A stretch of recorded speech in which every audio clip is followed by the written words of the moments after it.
Yesterday, we made some news, and it's very interesting. We made some news as we reported on this program that there was a push below the surface to try and sneak in amnesty after the passage of the One Big Beautiful Bill. Now, mind you, a lot of people covered this yesterday, but no one called us a liar. Do you notice that? No one said that we were lying. Instead, we had Jim Banks, we had Mike Lee, we had Eric Schmidt all come out and affirm and say no amnesty. In addition, we had Byron Donalds come on our program on this show and say, yep, Charlie, I'm hearing the very same rumors. In fact, I received a phone call from a top senator yesterday while I was actually in the gym, and he said, a guy that I know, and he says, Charlie, I saw your tweet, saw your show. All I'm going to say is that there are some conversations out there. How did you know? That was his question. I said, well, we have very good sources here. And he assured me that it was not going to be amnesty. Now, in that conversation, many other conversations, I have an idea of what potentially could be proposed, and we're going to try to flush it out. We're going to explain it. But very important, though. The Secretary of Agriculture, and a friend of mine, I've known her for well over a decade, Brooke Rollins, who's a good person, came out today and she said declaratively no amnesty. She came out today and she said there will be no amnesty. The mass deportations will continue, but in a strategic way. Brooke Rollins deserves credit for this because she's going to get a lot of heat from the agricultural lobby. She's going to get a lot of heat from the farm lobby. So good for you, Brooke Rollins, for saying this. Let's play cut 296. I think we'll probably hear a little bit more about this today, and the conversations will continue. But I can't underscore enough, there will be no amnesty. The mass deportations continue, but in a strategic way, and we move the workforce towards automation and 100% American participation, which, again, with 34 million people, able-bodied adults on Medicaid, we should be able to do that fairly quickly. Now, strategic way is understandable, but we also must keep the heat on, which means that, look, if there are some farms that have engaged with illegals for the last 10 years, they got to go. However, there's a process which is like, we're going to give you 20-day warning, 15-day warning. You have to scale back. You have to be able to find American labor or find legal immigrant labor if necessary. And again, that whole legal H-2B visa, I'm a little skeptical of that. I think that whole thing's a little bit of a scam. By the way, of all the different places that we need to do deportations, there are places that are just glaring in front of us where, yes, we can work the farms, but there are places that are currently displacing Americans that want a lot of other jobs in this country. We have a legal immigration system, which, by the way, I think we need a full pause on because we have way too many people in this country, but they should not be here in the first place. And it's been this amazing last 24 hours to witness major senators, major lawmakers come out and affirm exactly what we have been saying on this program. And to reiterate saying, Charlie, you're right, there is a push for this. Now, I want to now articulate what some people are proposing as the solution. Because right now we have a declarative statement. President Trump's not standing for amnesty. Brooke Rollins not standing for amnesty. But this is a little bit of a word game. It's going to be a little bit of semantics. So let me tell you what will likely be a proposal that will be shot out there. And the word, let me be very clear. The word amnesty is dead. But the essence of amnesty very well might not be dead. I'm just going to be honest. We have killed the word amnesty. No one's using the word amnesty. We have just completely just buried the word amnesty. It is so unpopular, no one's ever going to use it. But the spirit of amnesty is still very much alive in Washington, D.C. Not from Brooke and not from President Trump. I think that they are standing firm with their base, but that does not mean that there will be a 1-2-3 combo move. And just this morning, I got a text message that reiterates this. Good guy, owns a hotel and some other stuff. He says, Charlie, I can't find workers and I can't run my hotel. I mean, there's going to be a kind of a red alert, kind of 10 out of 10, DEFCON 1 crisis that will be communicated from the corporate class saying that we need a bunch of illegals. We can't keep our our businesses open. So that's going to be the opening salvo. And let me tell you what is going to happen is that you're going to see a narrative in the next couple of months at some way, because, you know, they're distracted right now. And by the way, the stuff in Texas is just terrible. You're going to see a narrative. And when you see one of these synthetic counterfeit narratives, that's why the Charlie Kirk Show, what we do here in this program, is so important. We are pre-bunking and we are preparing you for what is coming next. Is there will be, all of a sudden, front page Wall Street Journal, front page New York Times. It'll be so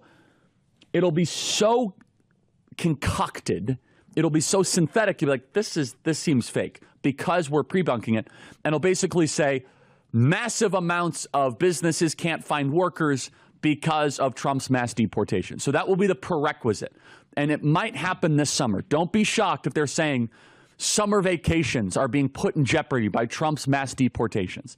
So that is the leading argument. It'll come from the corporate class. It'll come from you can't enjoy your leisure because of mass deportations for maids and for cooks and for janitors. So that will be the opening salvo. And they're going to say crops are rotting in the field. And then they'll say, because of this, here is what their proposal will be. And I don't have a lot of time to build this out in this segment, but in the next segment, I'm going to tell you what it is. So then someone will say this, because I heard it from a lawmaker yesterday. And he wasn't even saying he supported it. He said, well, this is what some people are discussing on the Hill. And it's the following. And then I will tell you why it is seemingly reasonable, but it's a catastrophically bad idea. Remember, the left will always exploit an alleged emergency. If we do not have sweeping quasi-amnesty, we'll starve and our businesses will collapse. Remember, during COVID, if we don't lock down the schools, kids are going to die. I'm sorry, I don't believe you anymore when you come to these incredibly hyperbolic emergency type signals. So what is it that they will propose? And I want you to stew on this during the break, and then I'm going to tell you why it might sound fractionally reasonable, but it would be catastrophic. And it's this. Illegals that have been here for more than 10 years, they have committed no crimes. We should give them a pathway to legal residency, not citizenship. Let me repeat it again. This is likely what someone is going to propose. It's not amnesty, Charlie, but illegals that have been here for 10 years, committed no crimes, we should give them a pathway to legal residency. I want you to think about that during the break, and then I am going to give a response, and one that you might not expect. I think every reasonable member of our common sense movement could potentially at least say, you know what, I see it. You've been here for 15 years. You know, you've worked as a chef. Okay. Now, hold on. Now, first of all, I principally don't share that view, but I understand if you do. However, let me just repeat again what someone is likely to propose. Illegals that have been here for 10 years, committed no crimes, they should be given a pathway to legal residency, not citizenship. Okay, so I want you to think about this in 3 different steps. Number 1, we do not know how many illegals are in America, and there is no record whatsoever of when they came in. The Democrats are not wrong about something. They are undocumented.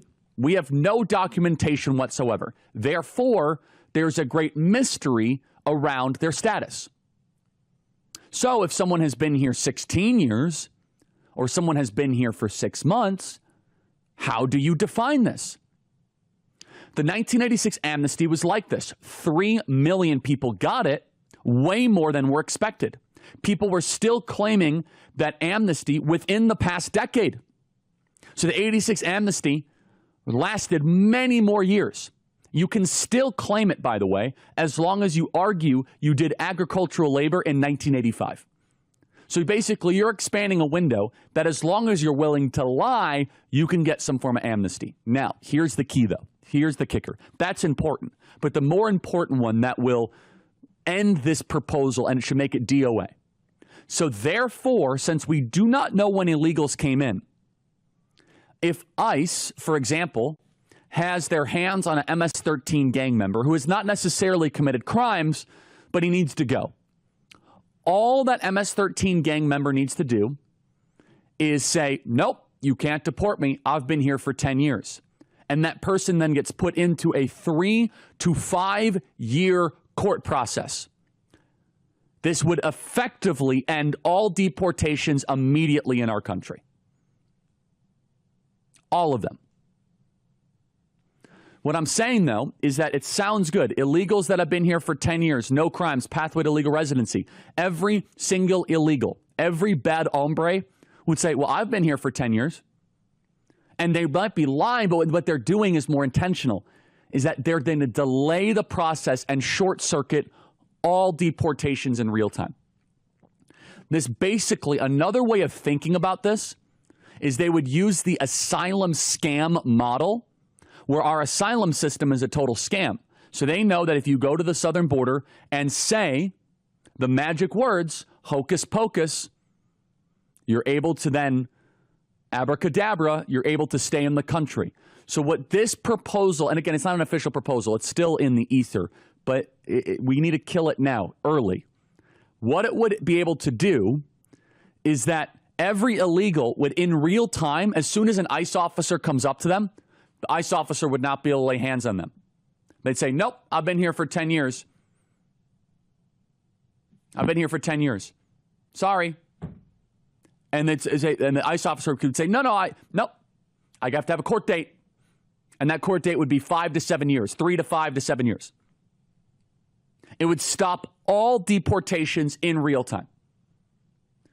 So if you think about it, it's so smart from the open borders lobby. So I want you to think about it as a open borders zealot.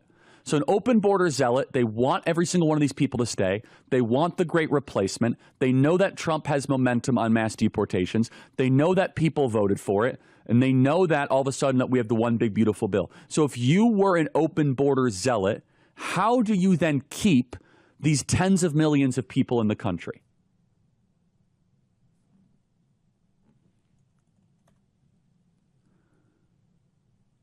How do you keep these tens of millions of people in the country? You keep them by having just a rhetorical and a linguistic tool, basically a way that stops all deportation in real time. You would end all deportations with this. And so then what the open borders designer and architect would do is to have this ridiculous loophole, the same way our asylum system has allowed millions of people in the country that should not be there, and we can't deport them. And they do it on the good intentions of MAGA. The good intentions that a lot of common sense people, they say, you know, you've been here for 17 years.